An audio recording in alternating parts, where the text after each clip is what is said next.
എസ്തേർ 1 അധ്യായം 1 മുതലുള്ള വാക്യങ്ങൾ. അഹശ്വേരോശിന്റെ കാലത്ത് ഹിന്ദുദേശം മുതൽ കൂശ് വരെ 127 സംസ്ഥാനങ്ങൾ വാണ അഹശ്വേരോശ് ഇവൻ തന്നെ. ആ കാലത്ത് അഹശ്വേരോശ് രാജാവ് ശൂശൻ രാജധാനിയിൽ തന്റെ രാജാസനത്തിന്മേൽ ഇരിക്കുമ്പോൾ തന്റെ വാഴ്ചയുടെ 3-ാം ആണ്ടിൽ തന്റെ സകല പ്രഭുക്കന്മാർക്കും ഭൃത്യന്മാർക്കും ഒരു വിരുന്ന് കഴിച്ചു. പാർശ്യയിലെയും മേദ്യയിലെയും സേനാധിപന്മാരും പ്രഭുക്കന്മാരും സംസ്ഥാനപതികളും അവന്റെ സന്നിധിയിൽ ഉണ്ടായിരുന്നു.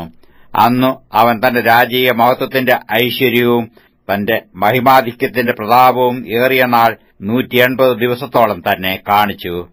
ആ നാളുകൾ കഴിഞ്ഞ ശേഷം രാജാവ് ശൂശൻ രാജധാനിയിൽ കൂടിയിരുന്ന വലിയവരും ചെറിയവരുമായ സകല ജനത്തിനും രാജധാനിയുടെ ഉദ്യാന പ്രാകാരത്തിൽ വെച്ച് 7 ദിവസം വിരുന്ന് കഴിച്ചു. അവിടെ വെൺകൽ തൂണുകളിന്മേൽ വെള്ളി വളയങ്ങളിൽ ശണനൂലും ധൂമ്രനൂലും കൊണ്ടുള്ള ചരടുകളാൽ വെള്ളയും പച്ചയും നീലയുമായ ശീലകൾ തൂക്കിയിരുന്നു. ചുവന്നതും വെളുത്തതും മഞ്ഞയും കറുത്തതുമായ മർമരക്കല്ല് പടുത്തിരുന്ന തളത്തിൽ പൊൻകസവും വെള്ളിക്കസവുമുള്ള മെത്തകൾ ഉണ്ടായിരുന്നു. വിവിധ ആകൃതിയിലുള്ള പൊൻപാത്രങ്ങളിലായിരുന്നു അവർക്ക് കുടിപ്പാൻ കൊടുത്തത്. രാജവീഞ്ഞും രാജപദവിക്ക് ഒത്തവണ്ണം ധാരാളം ഉണ്ടായിരുന്നു. എന്നാൽ രാജാവ് തന്റെ രാജധാനി വിചാരകന്മാരോട് ആരെയും നിർബന്ധിക്കരുത്, ഓരോരുത്തൻ താൻ മനസ്സുപോലെ ചെയ്തു കൊള്ളട്ടെ എന്ന് കൽപ്പിച്ചിരുന്നതിനാൽ പാനം ചട്ടം പോലെയായിരുന്നു. രാജ്ഞിയായ വസ്തിയും അഹശ്വേരോശ് രാജാവിന്റെ രാജധാനിയിൽ വെച്ച് സ്ത്രീകൾക്ക് ഒരു വിരുന്ന് കഴിച്ചു.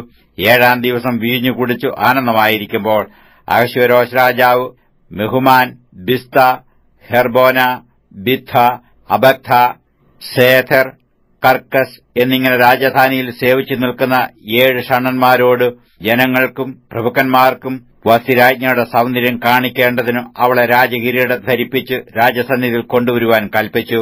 അവൾ സുമുഖിയായിരുന്നു. എന്നാൽ ഷണ്ഡന്മാർ മുഖാന്തരം അയച്ച രാജകൽപ്പന മറുത്ത് വസ്തിരാജ്ഞി ചെല്ലാതിരുന്നു. അതുകൊണ്ട് രാജാവ് ഏറ്റവും കോപിച്ചു.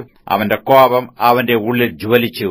ആ സമയത്ത് രാജമുഖം കാണിക്കുന്നവരും രാജ്യത്ത് പ്രധാന സ്ഥാനങ്ങളിൽ ഇരിക്കുന്നവരുമായ കർശന, ശേഥാർ, അദ്മാഥ, തർശീഷ്, മേരസ്, മർസാന, മെമൂഖാൻ എന്നിങ്ങനെ പാർശ്യയിലെയും മേദ്യയിലെയും 7 പ്രഭുക്കന്മാർ അവനോട് അടുത്തിരിക്കുകയായിരുന്നു.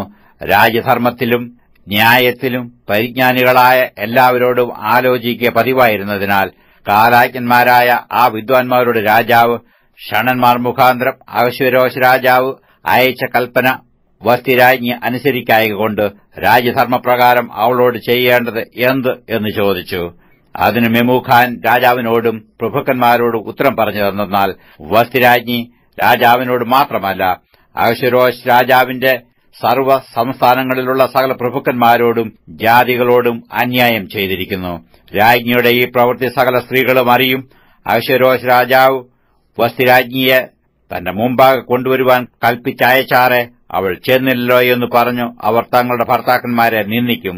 ഇന്ന് തന്നെ രാജ്ഞിയുടെ പ്രവൃത്തി കേട്ട പാർശ്യയിലെയും മേദ്യയിലെയും പ്രഭുഭഗ്നിമാർ രാജാവിന്റെ സകല പ്രഭുക്കന്മാരോടും അങ്ങനെ തന്നെ പറയും. ഇങ്ങനെ നിന്ദയും നീരസവും അധികരിക്കും. രാജാവിന് സമ്മതമെങ്കിൽ വസ്തി ഇനി അഹശ്വേരോശ് രാജാവിന്റെ സന്നിധിയിൽ വരരുത് എന്ന് തിരുമുമ്പിൽ നിന്ന് ഒരു രാജകൽപ്പന പുറപ്പെടുവിക്കുകയും അത് മാറ്റിക്കൂടാതെ വണ്ണം പാർശ്യരുടെയും മേദ്യരുടെയും രാജ്യധർമ്മത്തിൽ എഴുതിക്കുകയും രാജാവ് അവരുടെ രാജ്ഞിസ്ഥാനം അവളേക്കാൾ നല്ലവളായ മറ്റൊരുത്തിക്ക് കൊടുക്കുകയും വേണം. രാജാവ് കൽപ്പിക്കുന്ന വിധി രാജ്യത്തെല്ലായിടവും അത് മഹാരാജ്യമല്ലോ. പരസ്യമാകുമ്പോൾ സകല ഭാര്യമാരും വലിയവരോ ചെറിയവരോ ആയ തങ്ങളുടെ ഭർത്താക്കന്മാരെ ബഹുമാനിക്കും. ഈ വാക്ക് രാജാവിനും പ്രഭുക്കന്മാർക്കും ബോധിച്ചു. രാജാവ് മെമൂഖാന്റെ വാക്കുപോലെ ചെയ്തു. ഏതു പുരുഷനും തന്റെ വീട്ടിൽ കർത്തവ്യം നടത്തുകയും സ്വഭാഷ സംസാരിക്കുകയും വേണമെന്ന് രാജാവ് തന്റെ സകല സംസ്ഥാനങ്ങളിലേക്കും അതത് സംസ്ഥാനത്തേക്ക് അതതിന്റെ അക്ഷരത്തിലും അതത് ജാതിക്ക് അവരവരുടെ ഭാഷയിലും എഴുത്തയച്ചു.